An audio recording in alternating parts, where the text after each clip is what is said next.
In today's video, I'm going to teach you how to create a virtual machine using the Azure CLI within the Azure Cloud Shell. This is an ideal exercise for anyone preparing for the AZ-104 Microsoft Azure Administrator exam, or those looking to expand their practical skills in Azure.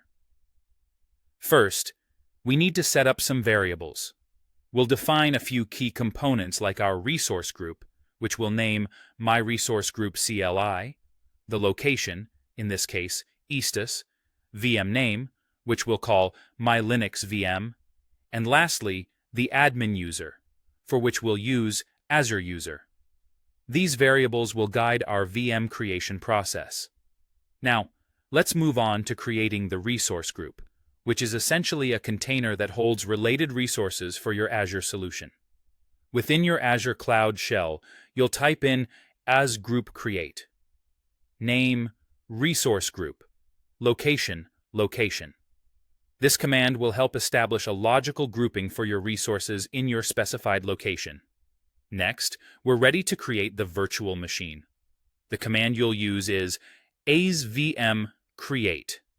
Resource group, name, VM name, image Ubuntu LTS, admin username, admin user, generate SSH keys, public IPsQ standard.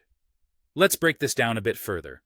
The Wishar image Ubuntu LTS flag ensures we're deploying the latest Ubuntu Linux image.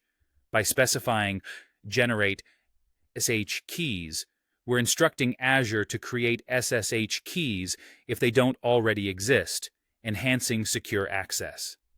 The My Public IPsQ standard guarantees that our VM acquires a public IP address with the standard SQ, offering better performance and features than the basic SKU.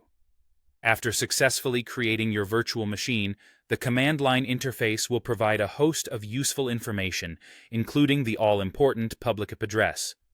This IP is crucial because it will be the bridge to accessing your VM externally. To retrieve the public IP address once again, you can run the command azvm show resource group, name VM name, show details, query public, IPS, output TSVE. The resulting output will give you a straightforward text version of your public IP.